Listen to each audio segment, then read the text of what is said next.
2025년은 한국 영화계의 큰 어른이시고 한국 예술사 한 페이지의 주인공이셨던 배우 황정순 선생님의 탄생 100주년이 되는 해입니다.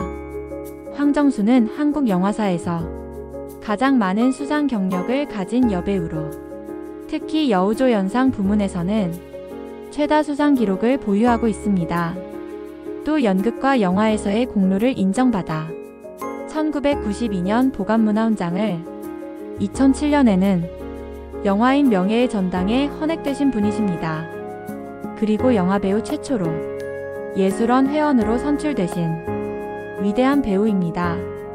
황정순이 한국 영화의 어머니로 불리는 이유는 1940년 동양극장 전속극단 청춘자에 입단하며 연기 생활을 시작하였고 이후 연극 200여 편, 영화 530여 편에 출연하며 어머니 역할의 대명사로 자리매김한 대단한 여배우이기 때문입니다.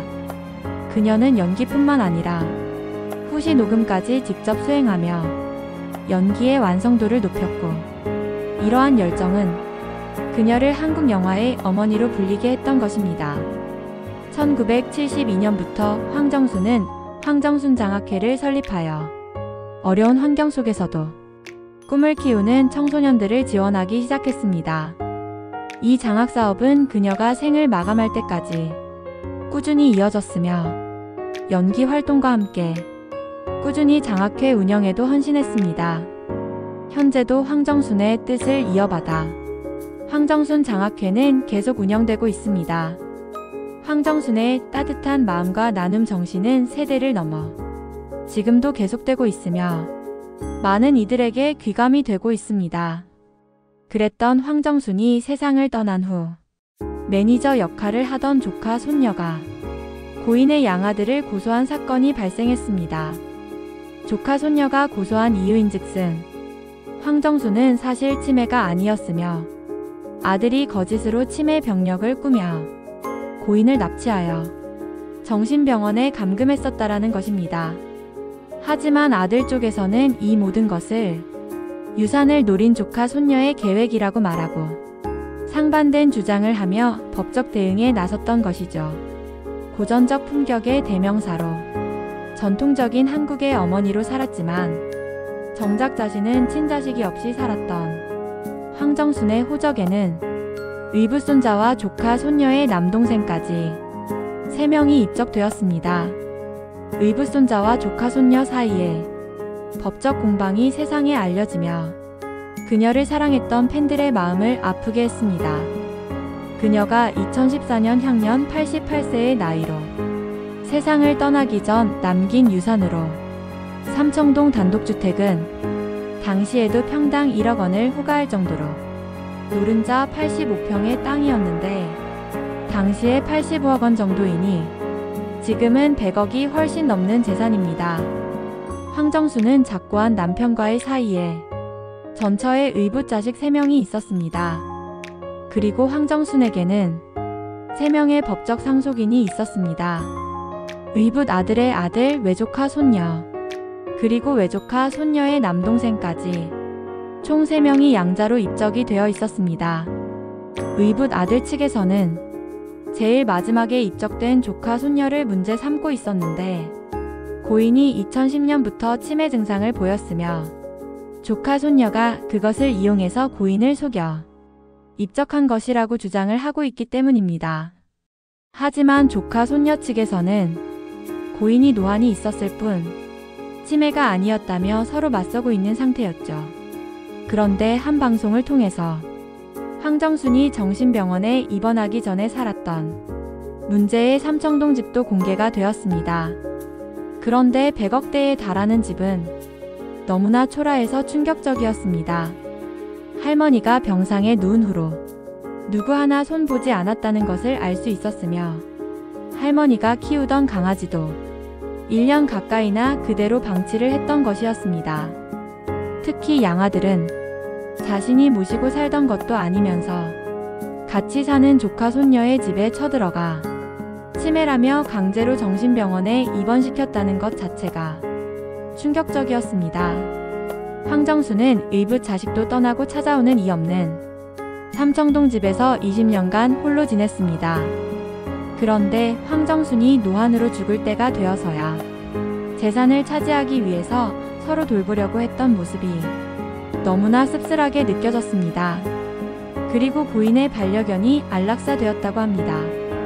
3명의 상속자인 의붓 손자와 조카 손녀, 조카 손녀의 동생 등이 유산 분쟁에 몰두하면서 고인의 곁에서 가장 위로가 되었을 2마리의 반려견이 그만별이 된 것입니다. 상속자들이 고인을 추모하는 마음이 조금이라도 있었다면 친자식 없는 고인이 가족처럼 사랑했을 2마리의 반려견들을 거두는 것이 도리일 것입니다.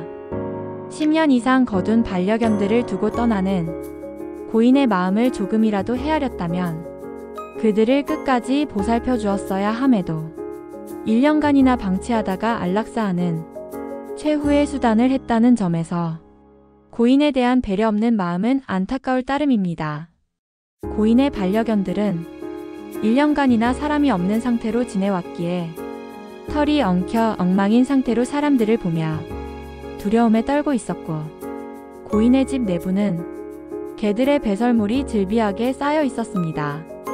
대충 놓인 포대자루에 담겨진 사료만을 먹으며 주인을 기다리다 졸지에 안락사를 당한 것입니다. 황정수는 1925년 8월 20일 경기도 시흥군 수안면에서 난산 끝에 신남매 중 7번째 막내딸로 태어났습니다. 산모는 몸이 약한 40이 넘은 고령자였고 딸이 100일이 지나 건강을 되찾자 황씨 일가는 시흥을 떠나 외가가 있는 인천으로 거처를 옮깁니다. 그런데 황정순이 3살 때 바다로 나간 아버지가 익사체가 되어 돌아오는 큰일이 벌어졌습니다. 어머니는 아버지가 남긴 채무까지 짊어지고 험한 품팔이 일까지 했습니다. 그래서 어렵게 들어간 인천 방문여자중학교를 중퇴할 수밖에 없었고요. 황정수는 이 무렵 프랑스 작가 모리스 르블랑의 탐정소설 아르센 류팡에 빠집니다. 신출귀모라는 궤도신사의 이야기죠. 그러나 14살 때 서울로 수학여행을 갔다가 본 타잔 영화가 자꾸 눈앞에 아른거렸고 급기야 황정수는 어느새 배우 지망생이 되어 있었습니다. 그래서 그녀는 서울에 사는 사촌 언니인 황금순을 믿고 가출한 후 동양극장의 전속극단 청춘자로 찾아갑니다. 무턱대고 졸라 얻어낸 것이 대사 없이 처녀들 사이에 끼어 낄낄거리며 지나가는 산송장의 행인 역이었습니다. 1940년이었는데 그동안 딸의 광대짓을 긋고 말리던 노모도 어쩔 수 없이 포기하기에 이릅니다. 그 사이 2차 세계대전이 터졌고 1941년 극단 호화선의 연구생으로 들어갔으나 얼마 못 가 해체되는 불운을 겪습니다. 1945년 해방 후에는 중앙방송국 전속 성우가 되었습니다. 그녀의 본격적인 활동은 6.25 직전 극단 신협의 뇌우 공연을 계기로 시작되었는데, 이렇게 물꼬를 튼 연극 활동은 6.25 때 대구로 피라논 신협의 자명고와 햄릿, 맥베드 등에 출연하며 자리를 잡아갔습니다. 1956년에는 중앙국립극단 전속 단원이 되었습니다. 여러 작품에서 공연한 바 있는 김동원은 몸을 아끼지 않은 그녀의 열정을 보고 단원들과 함께 탱크라는 별명을 붙여주기도 했습니다. 황정순이 1949년 영화 파시에 출연한 후 6년 동안 스크린에서 찾아볼 수 없었던 이유로 그녀는 신접살림을 하는 세대기였습니다. 1953년 3년의 열애 끝에 의사인 이영복과 결혼을 하죠. 이와 함께 이날 한꺼번에 2딸과 아들 하나를 얻게 됩니다. 27살 때였는데 결혼 30년 만에 남편이 먼저 하늘나라로 떠나갑니다. 그의 연기를 받쳐준 것은 무대 경험을 통해 축적한 발성법과 육체 언어로 인식한 연기 동작, 투철한 직업의식에 따른 작품 해석과 성격 분석이었습니다. 이례적으로 현대적인 풍모와 카리스마를 보여준 육체의 고백, 서구적인 밤의 여왕을 제외하고는 대부분 삶의 질곡과 모진 풍상을 겪은 억척스런 아내이거나 엄격하면서도 인자한 어머니, 가난하지만 건강하게 살아가는 서민적인 할머니의 모습이었습니다. 황정수는 무엇보다도 사생활이 건실한 여배우라는 점이 훌륭합니다. 하지만 사망하기 전 황정순이 정신병동에 입원하며 1년간 방치된 탓에 삼청동 집의 내부는 참혹했습니다. 고인은 의붓자식조차 찾아오지 않는 집에서 20년간 홀로 지낸 것으로 전해져 안타까움을 줬죠. 그녀의 집에는 70년 연기 인생으로 얻은 각종 상패와 트로피만 가득했습니다. 그녀가 남긴 공개된 유서에는 지금까지 나를 희생해 너희들을 뒷바라지 한 걸로도 충분하다. 내 재산을 한 푼도 상속할 수 없다. 친필로 적혀 있어 법적 상속자들에게 상속해줄 의도가 전혀 없음을 보여주고 있었습니다. 결론을 말씀드리면 황정순의 감금 사건 수사는 의붓아들의 무혐의 처분으로 종결됐습니다. 서울 서초경찰서는 황정순을 감금한 혐의로 피소된 의붓아들에 대해 혐의가 없다는 결론을 내리고 수사를 마무리 지었다. 앞서 황정순의 조카 손녀는 의붓아들이 고인을 서울성모병원에 강제로 입원시켰다며 감금 혐의로 의붓아들을 고소했었죠. 이에 경찰 관계자는 대형 병원 입원 절차가 매우 까다롭고 그 과정을 거친 것으로 보인다며 입원 과정에서 의붓아들 외에 수양딸 등 다른 법적 보호자들이 서명한 정황이 발견되는 등 감금으로 보기 어렵다라고 수사 내용을 전했고, 또한 침해 사실을 언론에 밝혀 명예를 훼손했다는 조카 손녀 측 주장 역시 명예훼손에 해당하지 않는다라며 의붓아들의 무혐의로 결론을 낸 것입니다.